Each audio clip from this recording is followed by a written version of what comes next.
you I'm too explicit, yo. Can't be reciting this. Not for the kids. I'm crazy. But at least I got Jesus. Wefted, woven, wefted. Abulaleki, Ashamben, Jo, Je.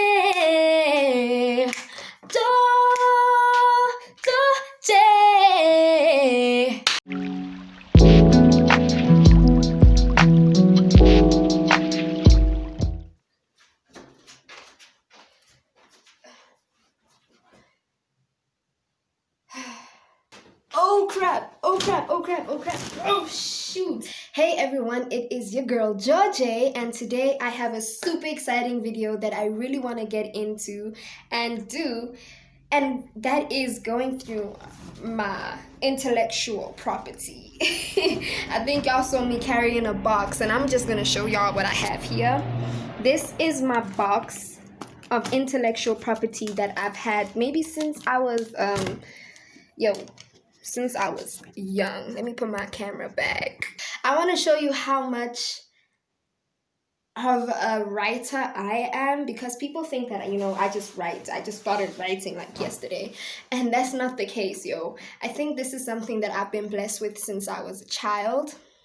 So, how old was I when I started writing? I was about 3 years old when I started writing. Yes, I was 3 years old when I started reading and writing. My mom, more specifically, was the one who got me into reading and writing because of the school as well that I attended. Wanted kids at the age of 3 to know how to read and write, but basic things. So then by the age of 5, my mom was very determined. My mom was very determined, so she got me writing short essays and short stories, and I was very creative. I was a creative child, seeing that I had different books, and some of my books were like sewn. I don't know what the word is, but you know how some books are wefted with like, string, if I could say. Yeah, so I saw that. I saw how the books were made that I had. I remember in grade 1, what happened there? In grade 1, I entered my first poetry competition, and this was in primary back in Val.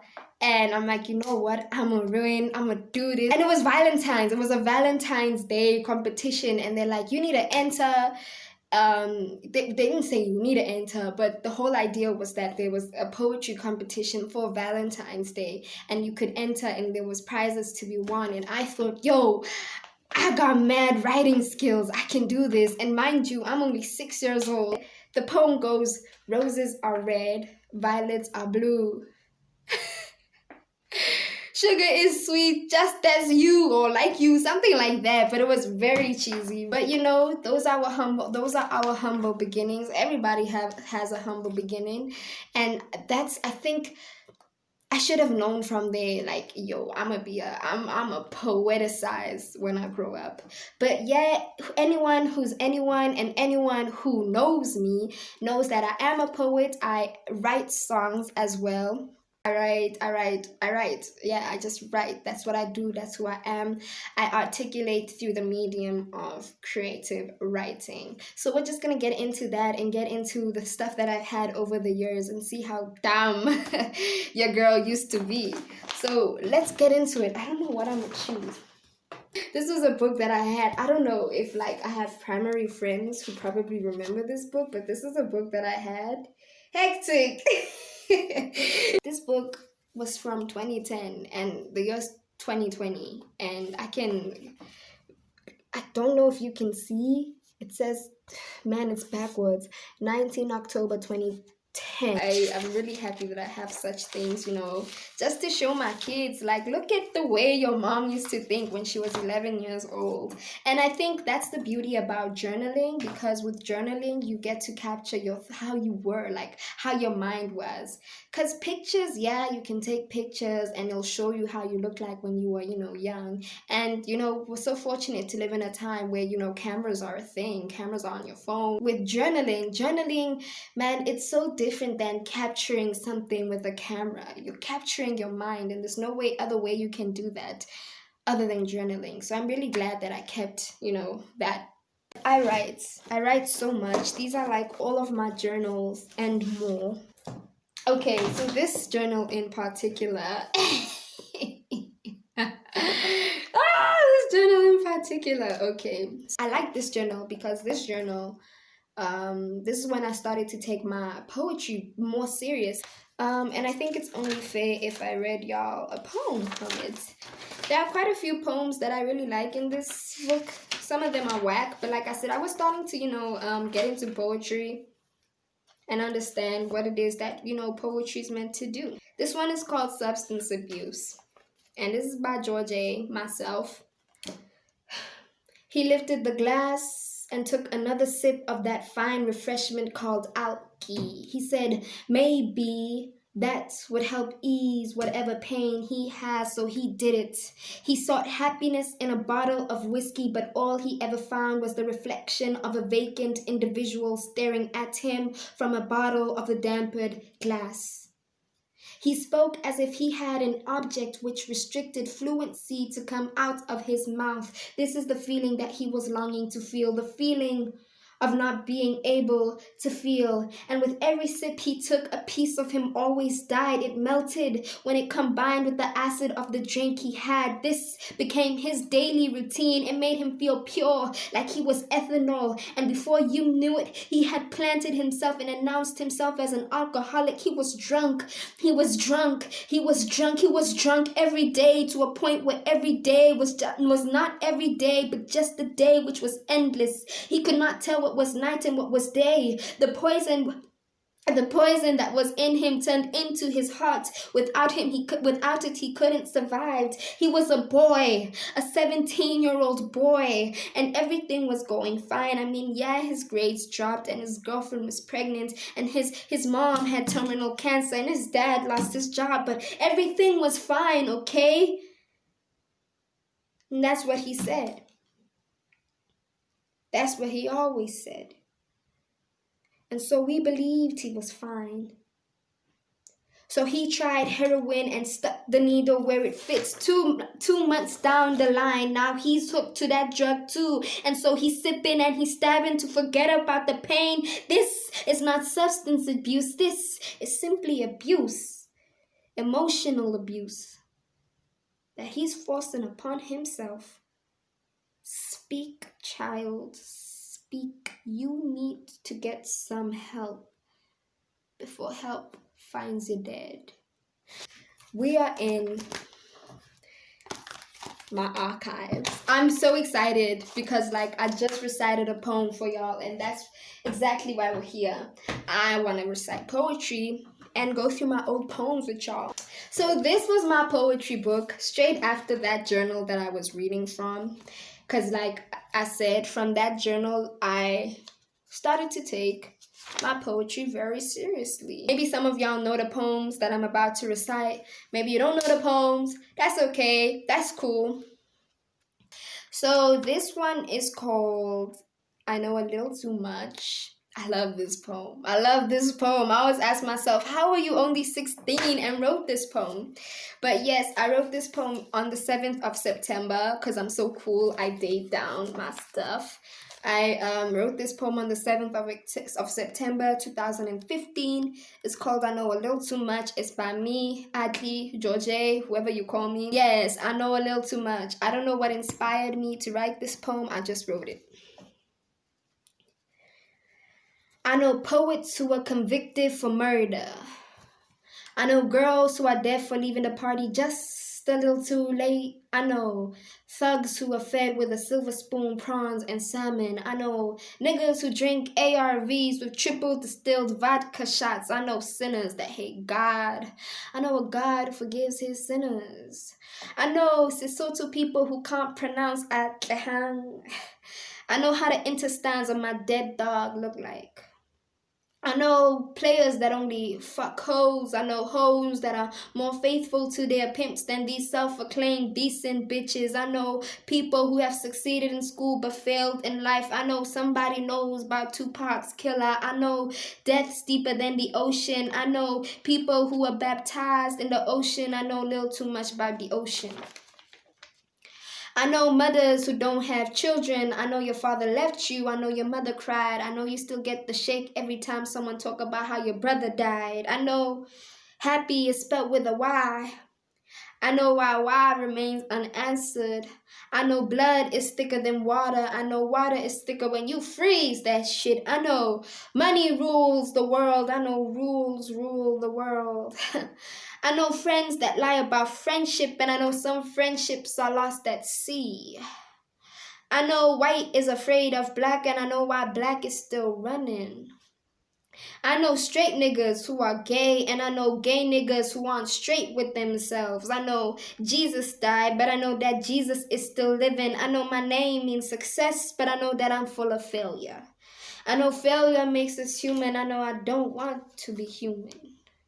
I know the world is a ball, and that ball is flat. I know you're afraid to love. I know because he hurt you. I know you screamed out no. I know he didn't listen. I know that you're broken. Because I know what it feels like to be broken. You see, I know to a point that I don't even know what I know. But if there's one thing for sure that I know, is that the world doesn't know. It's slowly ending. I know this. Because I know. Hey! Like I said, I don't know what inspired me to write that poem. It was just it's a very beautiful poem. It's very touching. I don't know what the purpose of that poem is. But hey, a lot of people, when I recited this thing for them, they get touched. I don't know. I really don't know what it is, why they get touched. I always say that, you know what, when I write poetry, I'm not writing. It's God that's doing the work. I'm just a channel, you know. I'm just a medium, and God is performing his work through me. So yes, this poem is called Underprivileged Nappy-Headed Queens. It's all about, you know, Black women and how much we're queens, even though we are very underprivileged. My mama done warned me about niggas like you. Them type niggas who can't take no for an answer. This my privilege of being a Black girl growing up. Me having every right to say no. It's not like you hear me though, but I still say it anyway.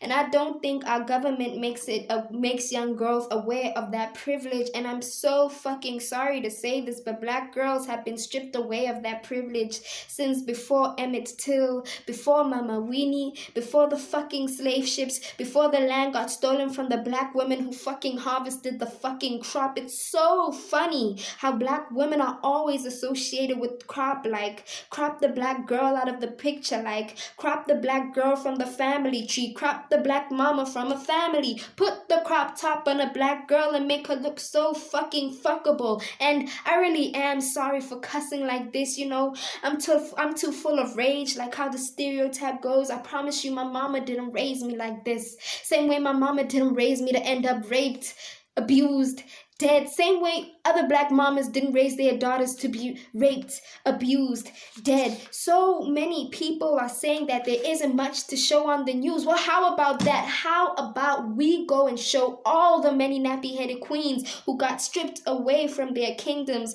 And to all the people who see pictures going around on Instagram and Pinterest saying that Black girls are queens, let me assure you, that crown is fucking heavy and it's only made out of tin.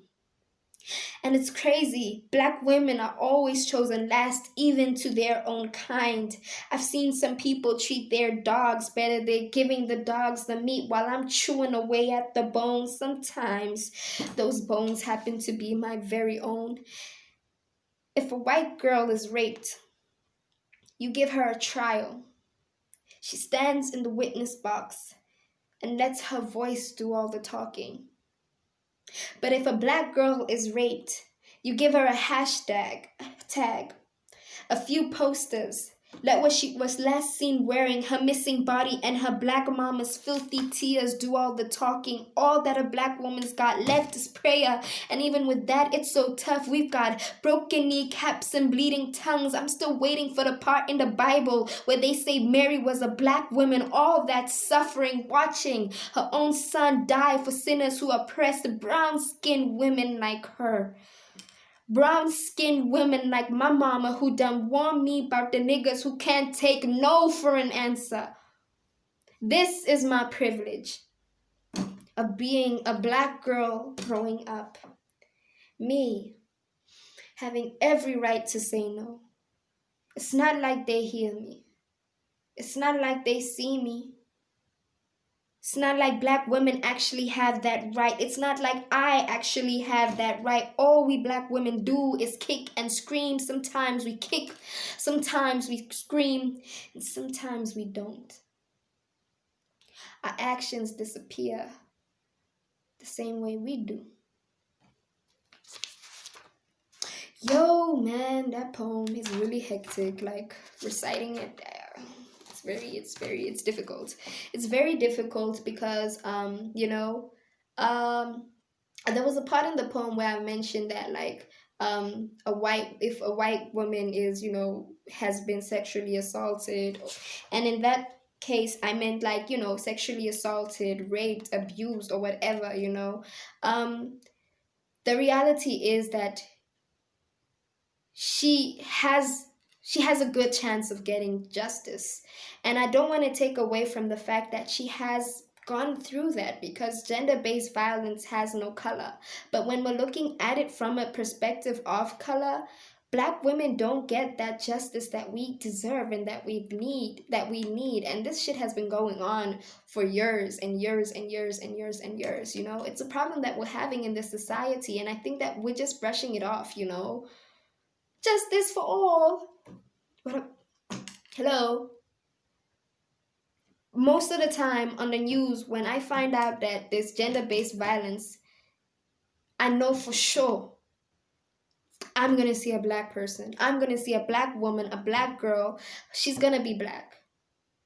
She's not going to have a voice. Her voice is already taken away from her. Her voice is taken away from her family.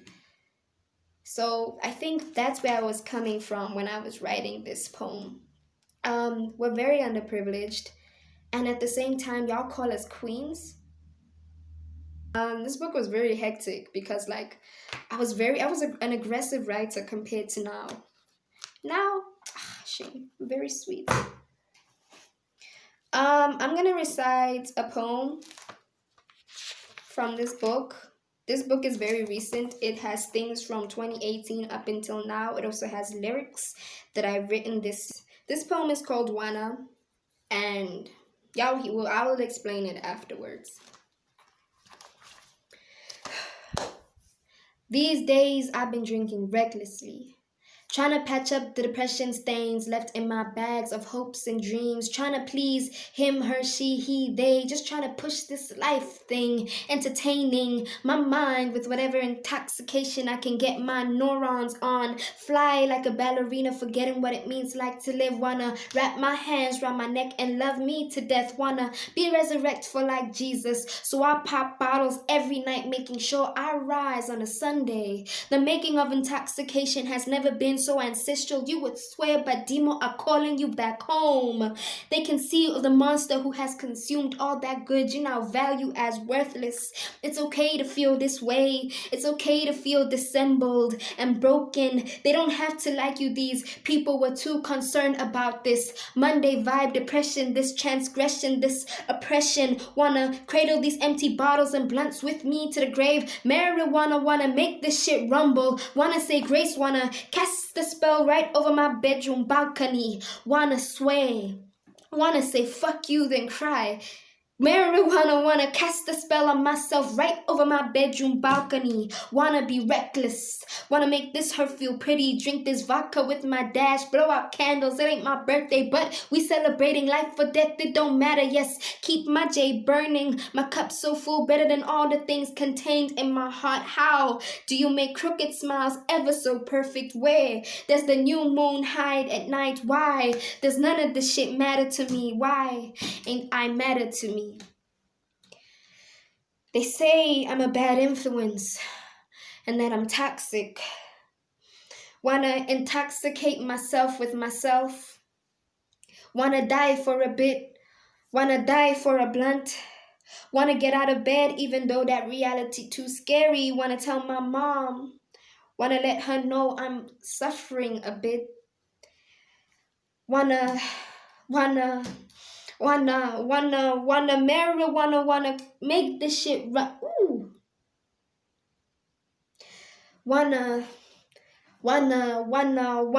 cradle these empty bottles and blunts with me to the grave. Marijuana, wanna make this shit rumble. Wanna say grace, wanna cast a spell on myself right over my bedroom balcony.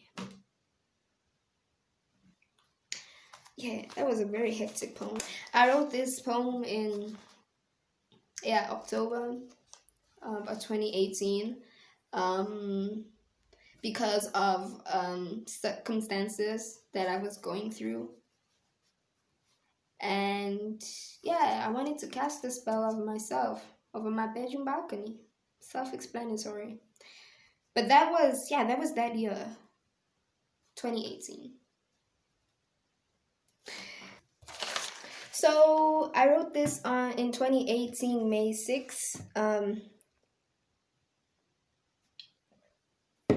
It's about, hey, I had a crush on this other boy.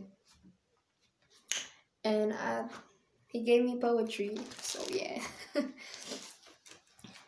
I wanted to tell you that you're beautiful, that your soul does matter to the universe. I wanted to recite paper-cut tongue poetry, bleed a verse or two. Pop, pop, pop, pentameter your heart into rhythm, beat with you, beat. You are the sun like Icarus. I soar too high, wings touch the sky is the limit. I dance on your keychain earring, my footsteps open for things, my mouth opens for things, but sometimes it's not big enough to contain all the Bible I spill, all the sighs and gasps, all the I want to lazy river. Your mind, get to know the person I didn't love, couldn't love, wasn't allowed to love. How unfortunate are we to have given up before we could have even tried, before we could even fly, before we even grown wings so big they would have to name a hurricane after me, or after you, or after whatever this was. That was, I suppose, someone may have hurt you. I suppose because you become so accustomed to the pain, the bone beneath your chest seems brittle, it seems so easy to bend, it seems like the gathering of things cannot gather, it seems so like the gathering of things cannot gather, like things don't matter. It seems like my soul does not matter to you. It seems are ripping like the chambers of my heart, like the vortex of poetry put from mind to pen. You used to put my mind at ease. You gave me poetry, rhythm and blues, and the violets at bloom. Now all we ever do is drown water lilies. Instead of sunset, we watch the sun die. How the moon lies, and how the ocean waves. Goodbye. I'm really happy that we had this session, me just reciting and going through the old me, the old George, the old Atlee. I'm happy we did this, and yes, but unfortunately we are coming to the end of the video because I don't have any more content left for y'all. But if you did enjoy this video, you know what to do. You can always leave a thumbs up, click the thumbs up button, subscribe if you haven't subscribed. If you have not subscribed, what are you doing with your life, boo-boo? And also turn on the notifications so that you can be notified when content like this is out exclusively. And also, what else am I missing? You know, the call to action is always is always hectic. But yeah, subscribe, like this video, leave a comment, share it with your friends, and let me know which poems you liked, and let me know if you want more poetry. But I'm gonna be saying bye. I had so much fun chilling with y'all. I had so much fun opening up and letting you see who I am, the writer. Thank you so much for sticking around. I love y'all. Bye, everybody.